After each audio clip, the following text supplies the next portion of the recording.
I coach women to find their true self, build a relationship with God. So that's my passion, and I just didn't have the freedom to do that. I need to find something that's going to give me the freedom to work on my why, my passion, and property is that. How many rent-to-rents do you have? So we've got 2. And what's the occupancy rate on them? This month we've just hit 100% occupancy. Every day? If you don't take a leap of faith, you're not going to see the reward. I could work just as hard doing this and I could make 20 times the income. Make sure you're just in that environment. Environment's just everything. How much are you making on average with all of the stuff that you're doing in property in total? $7.5 grand every month. You guys have been a massive asset to the property community. You're killing it in property, and I want to learn all the hacks today. How you package and sell deals, how you secure rent to rents, what you say to agents, what you say to landlords, and also how you've managed to systemize your business so well. So, firstly, thank you, Gio and Tutu, for coming on Winners on a Wednesday. Thank you for having us. Yeah, we're happy to. So why don't you talk about how you got into property? How did it all start? So we were just like one time during lockdown, I was just chilling. Joe was like, "Oh, there's this guy, Samuel Leeds in property." I was like, "Who's Samuel Leeds?" You know. So we watched a few, consumed some of your content on YouTube to understand and everything. And back then we were just giving our lives to God as well. And I didn't want to go and find a mentor who didn't know God. So the fact that really you knew important. God that was it for me. Like, I was sold in that, so she was sold in that as well. So we then booked onto your £1 course. February last year? February last year. Attended the Rent to Rent Revolution, I believe it was. And consumed all of that from the start to the finish. And then you talked about the service accommodation at HMO bootcamp, the 4-day intensive, and we didn't hesitate, we booked onto that straight away. And from then, our journey has just grown. That's awesome. What were you doing at the time then? Were you like working in normal jobs? Yeah, we were both in our 9 to 5. So I come from building surveying and valuation background. It's handy. Yeah, which is great because I've kind of always been in property, to be honest.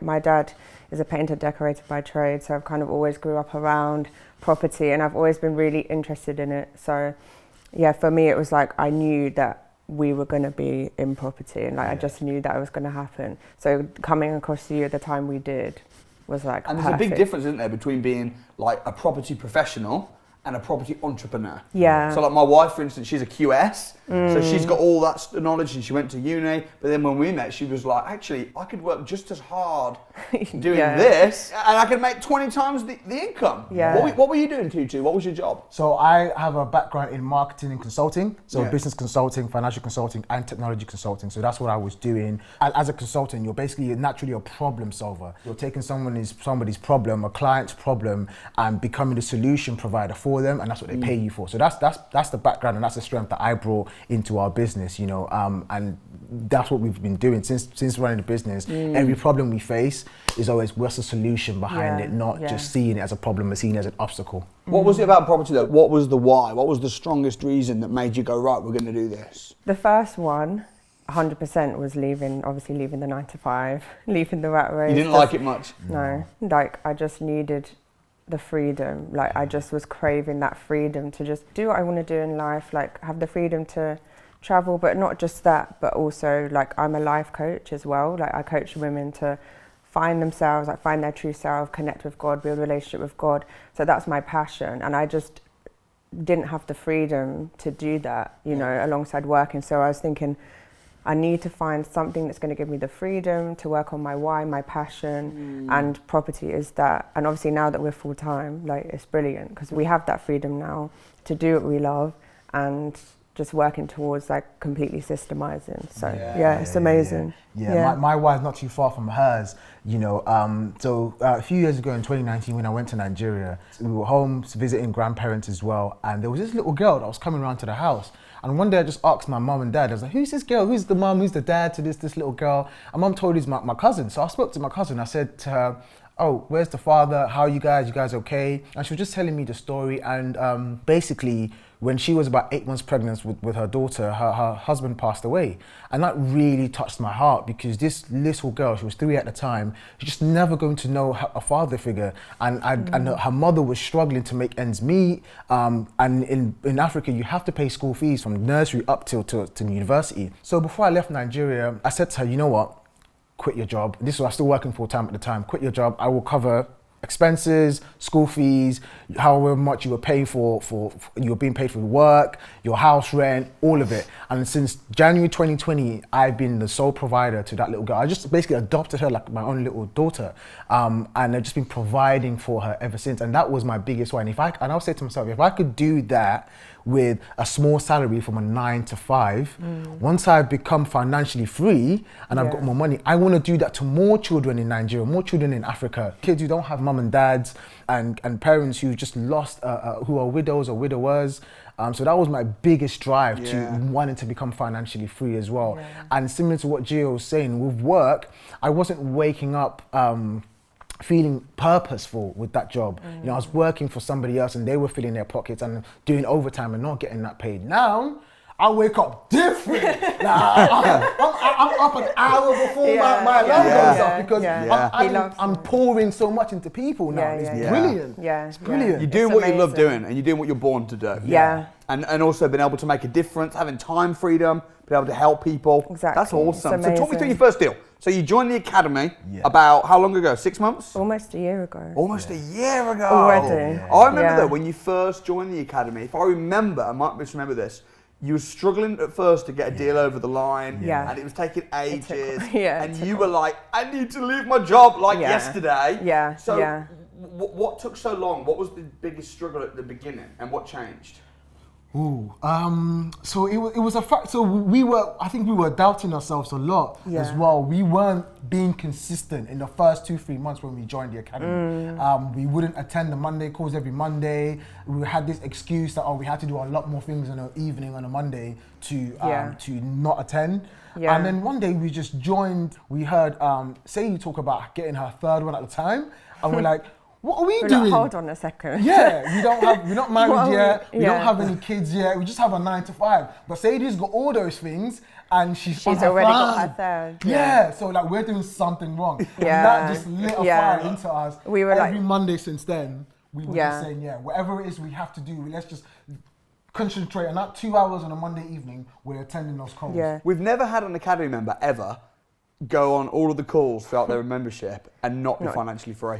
It's never happened. There's a direct link, a correlation between being on the accountability Monday night calls and showing up and success, because it gets a bit awkward to see. Like if you're new on the academy, first weekend, observe, nice. Second weekend, I might call you out. What have you done then in the last week or two? Well, I've done a couple of viewings. Cool. A month in. How much money you made? Nothing yet. That gets awkward after 2, 3, 4 months. It's like, you know what? Just to shut Samuel up, and also the positive peer pressure of everybody else, let me just become financially free, and then people will get off my back. And that's what you need. It's like the 100%. Opposite of when you're in a job and everyone wants you to win, but they don't want you to win more than them. Because if you become financially free, they know that you'll leave the circle. So subconsciously, everyone's holding you back. Whereas when you're in a group of people that are all financially free, all winners, everyone's pulling each other up, you can't help but be successful. 100%. That's something we literally realised. Like, it's like infectious. Like, you can't, the energy of the academy and like the people we've met and just the relationships we've formed, the friendships, it's like I always say this to you, I'm like so grateful that we joined and we've met all these people, because we would not be where we are if we hadn't. And like it was just something that we really needed in our life at that time. The celebrations that we did when you guys came up, I remember you at the dinner and I think Tucci stood up and he said, we just sold, it was about 3 months into the academy. We just sold, and we only made $1,000 or $2,000 or so. It wasn't huge, it wasn't a life-changing amount of money. It was like, we just sold our first deal. And everybody was like, going crazy. And that was amazing. That was like the best sleep we had that night. I know, we were like, the first one's done. Yeah, because we were waiting and waiting for them to send the money through before we can send the pack, and midnight, money landed. Okay, cool. We can go to sleep We now. woke up so good that next day. Man. Talk to me about how you found that deal. What was it? Like, what was the deal? Yeah, so it was a rent-to-service accommodation in Reading. That a management company was already, the management company manages for the landlord for a few, and we had gone to Reading to meet for trying to get our own rent to rent. So I built a good relationship with that management company in Reading, and telling them what we do. I basically sold who I am as a person and telling them what we do, that we're new into property management, but we have knowledge, not experience. And he really bought into that, and he was saying to me, he manages a large portfolio for landlords that international landlords that don't live in the UK. He's open to working with me. If I've got investors that want to get into a rent to rent that we can manage, so I bring the investors and he would just be the management company. I thought, this is a great opportunity. Yeah. So he sent me one property. We did our little due diligence on it. We were actually at a DBR art course when we sold our first one. So we did our due diligence on it. We sat down with Sue, sat down with Tony, made sure that the due diligence was ironclad. And then, one or two academy members we spoke to on that day said they were looking for deals, rent-to-rent deals in Reading. I was like, we just packaged this one, and do you want to have a look? So we sat down with them, walked them through the numbers, and then they also walked it through Sue and Tony, which we just did at the course. At the course. And then they were happy with the whole thing. It was their first deal, and I made sure that everything was understood from that side, and they were like, happy to put down the $3,000. And then they put down the $3,000, and it was, we just happy. The next day at the dinner, we were That's so good. And another great thing as well is when you're doing business with academy members, you know that they're covered. They've got a PIMS membership. You got a PIMS membership.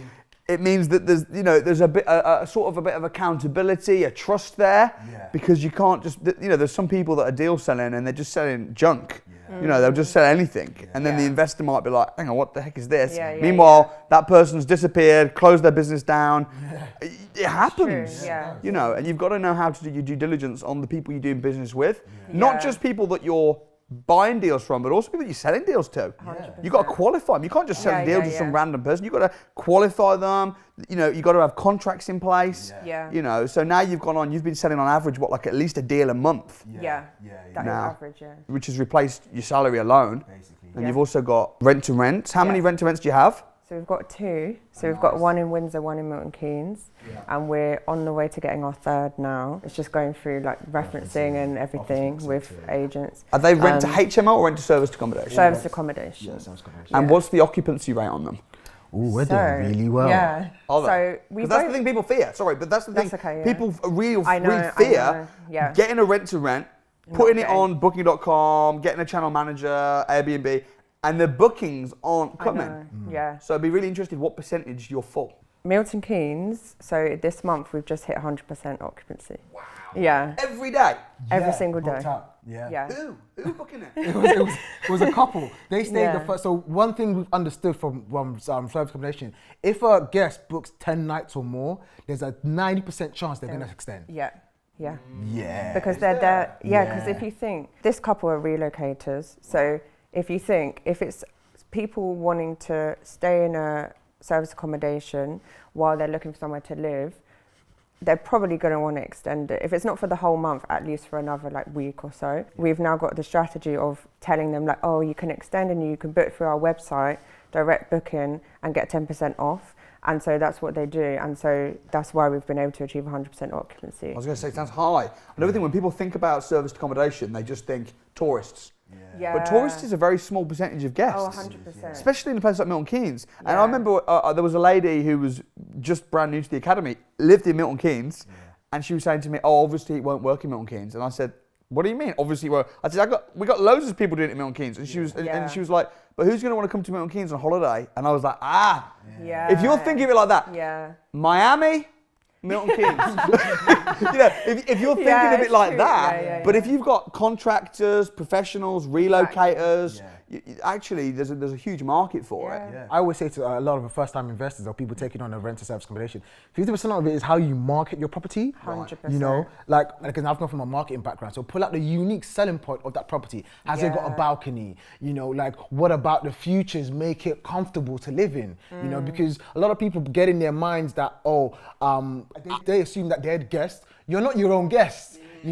Target your top three guests. Are they couples? Are they families? Are they tourists or contractors? So your description and your titles should be aimed towards your target audience always. And your top 5 to 10 pictures should be aimed at your target audience as well. So 50% of managing a service accommodation by yourself is how you market your property 100%. As well. That's something we learned because we got both our essays in like winter months, like the hardest time to get them. It is. So when we first got them, obviously we weren't getting many bookings. We spoke to academy members, like people who had some in those areas, and also just who had quite a few essays and doing it for a while, asking them like how did they market it, looking at their listings, seeing what we were doing wrong.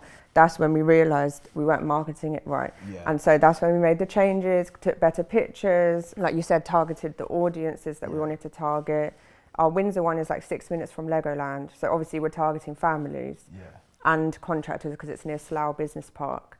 So we started changing our description to fit around that, and so that's how we've been able to achieve the occupancy now. And we'll make changes every week, because when you make changes every week, something we learned from an academy member, it pushes your property up on the algorithm on the online travel agents, and then it gets your property like to the top, and it makes it more popular because you're constantly changing things.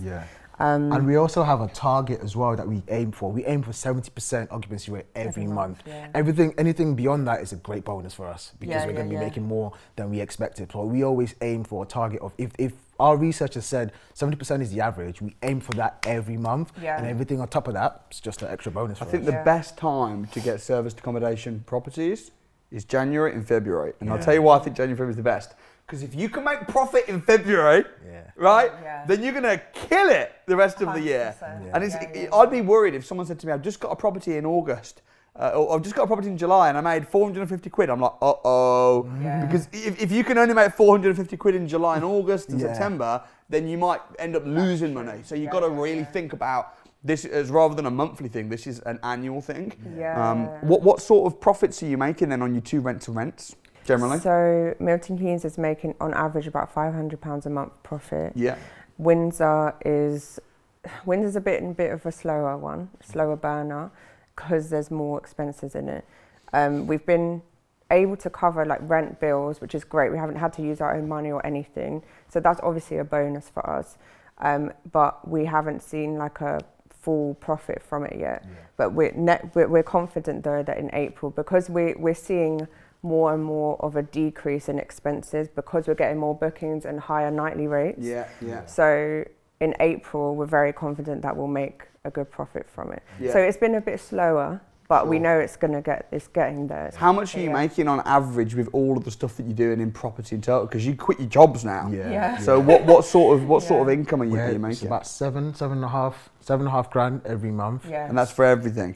So deal selling and rent to rent. We're trying to sell on average about 3 deals a month. So you're pushing that up now. When the new year started, we pushed that, because obviously we're full time now. So, and then when we split our roles, I went just ham into deal selling and making sure that we're hitting 3. What are your roles then, Gio and Tutu? How do you kind of like manage the whole business in terms of what are your? Do you just do the same thing? Do you both do a bit of everything, or have you got clear defined roles? Clear defined roles.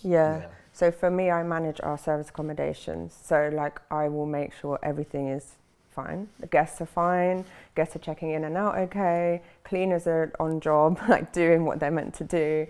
Making sure everything is like fine, you know, with the service accommodations. Also doing like the admin, spreadsheets and all of that, you know. So making sure everything's like organised and so basically, flowing. Tutu makes all the mess, and then you pick up all the. Like, I need to, sounds like me and my wife. I'm the builder, and she's the manager. That's it.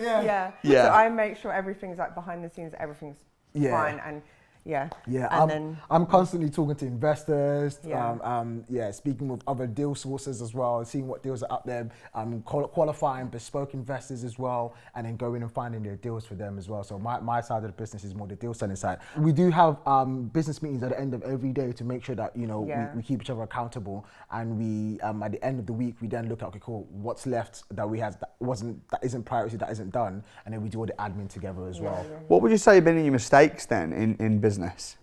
Oh, that's a good question. What was our mistakes? I need to think about that. I think we kind of clashed heads in the first 2-3 months, because this is our second business together. So but this is our first property business together. So the first 3 months we were just trying to figure out how do both strengths work. You know, it just took a while. We were both like clashing heads of like how we feel like the business should move forward in property, because we were still learning different strategies. We only just learned rent to rent and services commission at the time. Then we went on to the BRRs, then the lease option, and then deal selling. Yeah. So we just, as we were learning all the strategies, we were just trying to figure out, you know, like what direction are we heading with this business? You know, I was trying to sell deals, she's trying to do this, BRRs, nobody was doing rent to rents. So it was just clashing. And then we then sat down and said, okay, this is what she's strong at, this is what I'm strong at. Let's have clear defined roles in the business, and let's manage each other like directors as well. Yeah. That's the thing, and I think that's why it took us about 6-7 months to like get our first, sell our first deal, but also get our first rent to rent. And I think that's actually a big reason why it took us a while, because we were a bit like, oh, we want to do this and this and this, and we want to do everything, and we didn't have like a streamlined direction of where we were going. You know? And it can take time. Yeah. It can. It did. It took us time, and it's fine. But because we understand our own journey, so it was fine for us because we understand our own journey. Exactly. We're not following or comparing to everybody else's. And my biggest thing I always say is direction is more important than speed. So we weren't in a rush to get successful. We were making sure that we're doing it diligently and following the footsteps that you've taught us and to get there. Now we're here. How does it feel, Gio, to be free from your job now? And amazing, like the best feeling ever. Honestly. Is it? Yeah, like it was coming home. I was like coming home. I would be like waking up at like 5-6 a.m. Which is fine if you're doing what you love, right? But I wasn't. So I was getting up at 5-6 a.m. when it was still dark, like feeling like, oh great, here we go again.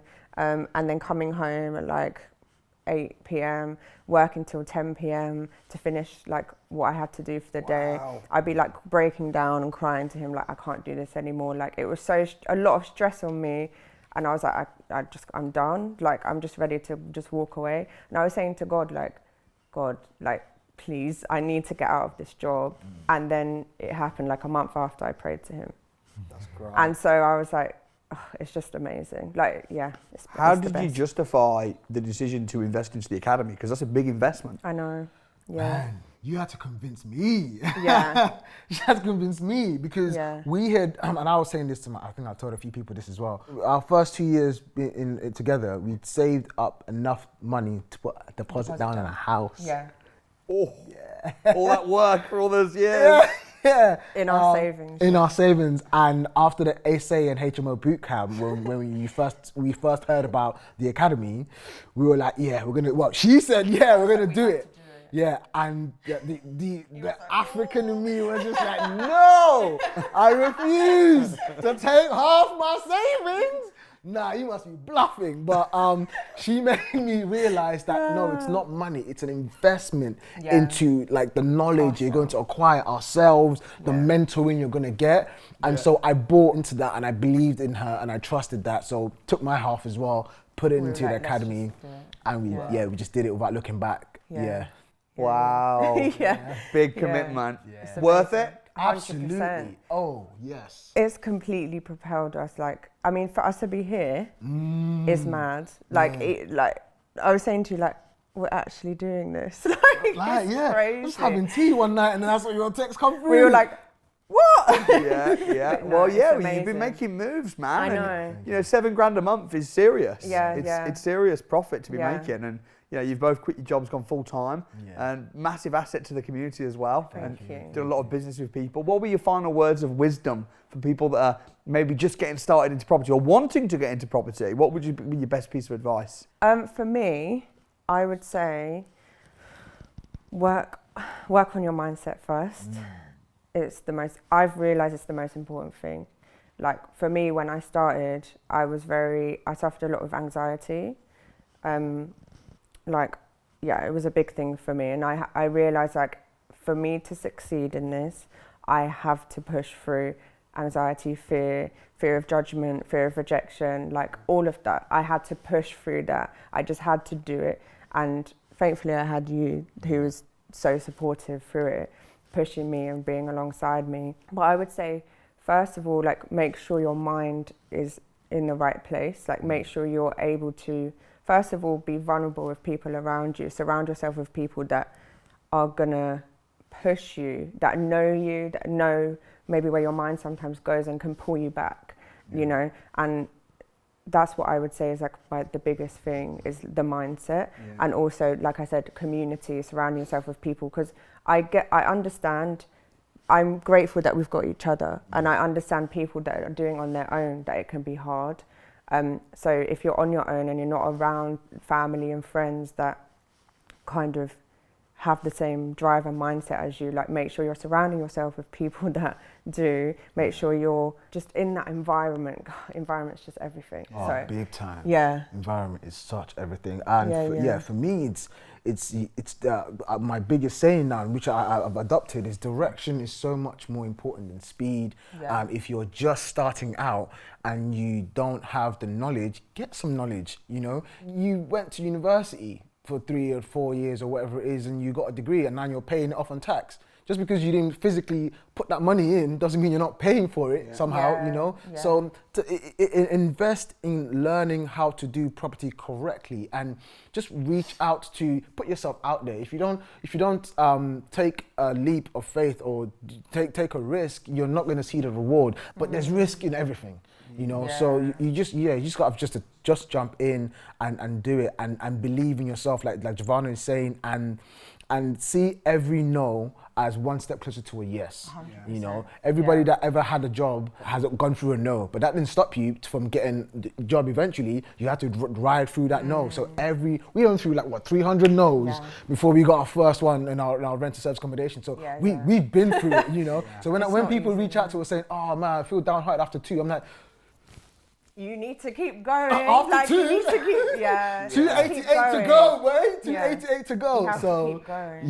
Yeah, amazing. Well, congratulations on your success and your persistence. Thank you. Thanks for coming on the show. Thank you. I Thank you appreciate so much that. for having us. Yeah.